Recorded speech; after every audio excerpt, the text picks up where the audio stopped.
नमस्कार दोस्तों। आज हम लोग एक बहुत ही महान व्यक्ति के बारे में बात करने जा रहे, जिनका नाम श्री रामकृष्ण परमहंस है। रामकृष्ण परमहंस का पूरा जीवन आध्यात्मिकता के मार्ग पे गुजरा।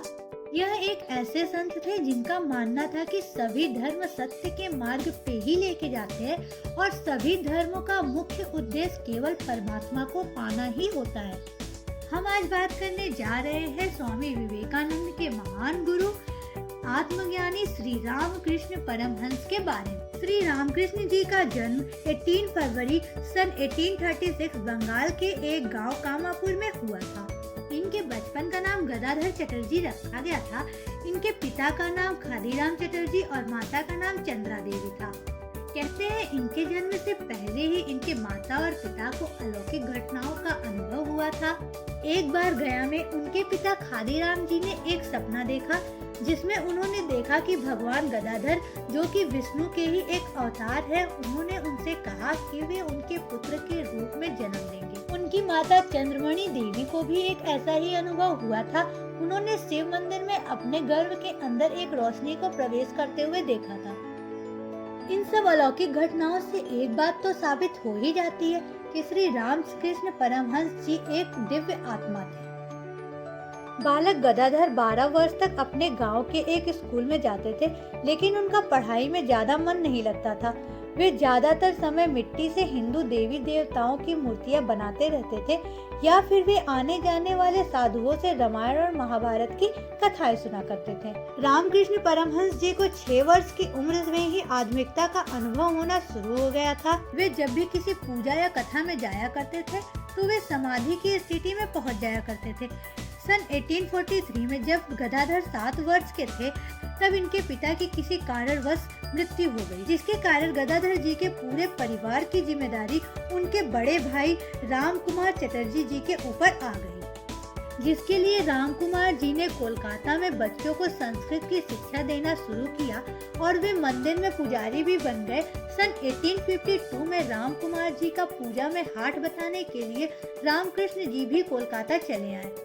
सन 1855 में राम कुमार जी को पक्षीनेश्वर में काली मंदिर का मुख्य पुजारी नियुक्त किया गया। वहां भी रामकृष्ण जी उनकी सहायता करने लगे। रामकृष्ण जी को देवी की प्रतिमा को सजाने का कार्य दिया गया।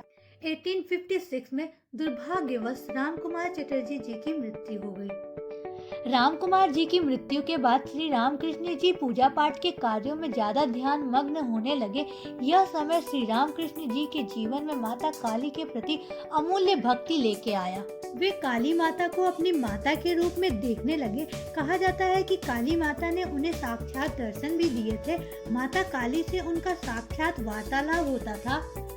कुछ दिनों बाद यह अफवाह फैलने लगी कि दक्षिणेश्वर में अधिक साधना के कारण श्री रामकृष्ण जी का मानसिक संतुलन बिगड़ गया है।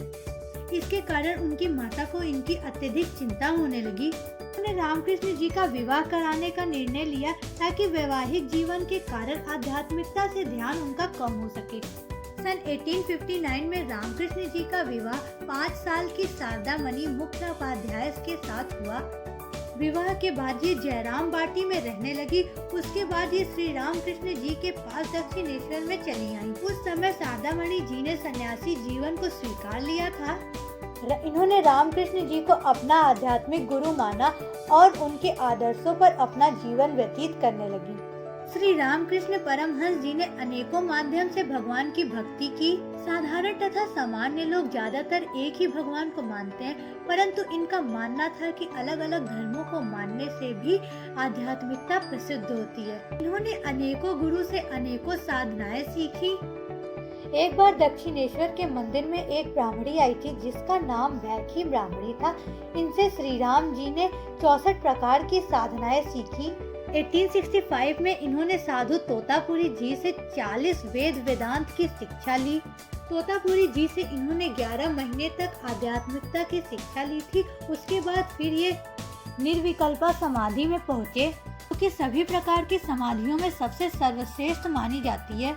निर्विकल्प समाधि का अंत तब हुआ जब काली माता ने इन्हें भावमुक्त अवस्था में रहने के लिए कहा। जिस अवस्था में व्यक्ति समाधि और अपने चेतना के मध्य रहता है, उसे भावमुक्त अवस्था कहते हैं। 1875 में श्री रामकृष्ण परमहंस दूर दूर तक प्रसिद्ध होने लगे। उनसे मिलने बहुत से आध्यात्मिक लोग आने लगे, जैसे कि ब्राह्मण समाधि के नायक केशव चंद्र, प्रताप नायक, मजूमदास, शिवदास शास्त्री, बंगाल के ईश्वर सरल विद्यासागर, रविन्द्रनाथ टैगोर के पिताश्री, श्री देवेंद्र नाथ टैगोर के पिताश्री, अर्थ समाज के संस्थापक सरस्वती जी जैसे आध्यात्मिक लोग इनसे मिलने आने लगे। मजूम जी के द्वारा इनकी पहली जीवन शैली लिखी गई, जिसका नाम था हिंदू संत। इसके कारण रामकृष्ण परमहंस जी विदेशी लोगों में भी प्रसिद्ध होने लगे। यूरोपियन लोगों में से जो रामकृष्ण जी से प्रभावित हुए उनमें से एक हैं कोलकाता के स्कॉटिश चर्च कॉलेज के प्रिंसिपल डॉक्टर विलियम हेस्ट्री। एक बार ये अपने कॉलेज में द एक्सकर्जन नामक पोयम में एक वर्ड ट्रेंस का मतलब समझा रहे थे। तब इन्होंने कहा, अगर इसका मतलब आपको सही रूप में जानना चाहते हैं तो दक्षिणेश्वर में जाके रामकृष्ण जी से मिलना होगा। इससे प्रभावित होकर कुछ छात्रों ने वहां जाने का निर्णय भी लिया, जिसमें से एक थे नरेंद्र नाथ दत्त, जो कि आगे चल के स्वामी विवेकानंद कहलाए। रामकृष्ण जी से मिलने के बाद स्वामी विवेकानंद इनके परम शिष्य बन गए। उन्होंने अपने गुरु से प्राप्त सभी शिक्षाओं को बाद में पूरे विश्व में फैलाया। स्वामी विवेकानंद ने श्री रामकृष्ण परमहंस मिशन भी स्थापित किया। 1885 में रामकृष्ण जी को दुर्भाग्यवश गले का कैंसर हो गया, जिसके कारण उन्हें कोलकाता के एक शहर श्यामपुर ले जाया गया। लेकिन जब वहां जाने के बावजूद उनकी स्थिति नहीं सुधरी तो उन्हें कोषीकोड नामक एक स्थान ले जाया गया। वहां उनके शिक्षकों एवं उनकी पत्नी ने उनकी बहुत सेवा की। उनसे जब भी कोई मिलने आता था तो वो बड़े प्यार से बात करते थे, क्योंकि वो नहीं चाहते थे कि जब कोई उनसे मिलने आए तो वो उससे बात न करके उसका अपमान करे। रामकृष्ण जी ने अपने अंतिम समय में स्वामी विवेकानंद जी को अपने सभी शिष्यों का ध्यान रखने के लिए कहा और 16 अगस्त 1886 में कोषीकोड गार्डन हाउस में उनका निधन हो गया। आगे चलकर स्वामी विवेकानंद और श्री रामकृष्ण जी के अन्य शिष्यों ने मिलकर रामकृष्ण मिशन की शिक्षा केवल भारत में ही नहीं बल्कि विदेशों तक पहुंचाई। रामकृष्ण जी ने अपना पूरा जीवन भगवान की भक्ति में लगा दिया था और वे सभी पाप कर्मों से बचे रहे। वे जाति, धर्म, भेदभाव इत्यादि नहीं मानते थे। उनके जीवन के ऊपर कुछ किताबें भी मौजूद हैं। उनकी पहली किताब लिखी गई श्री महेंद्र नाथ द्वारा, जिसका नाम श्री रामकृष्ण कथा है। यह पुस्तक 5 खंडों में है, जो कि 1902 से 1932 के बीच पब्लिश हुई। इसका इंग्लिश में रूपांतरण किया गया एक पुस्तक the gospel of Shri Ram Krishna में, जो कि स्वामी निखिलानंद द्वारा लिखी गई है। तो ये था हमारी तरफ से श्री रामकृष्ण परमहंस जी का संक्षिप्त जीवन परिचय।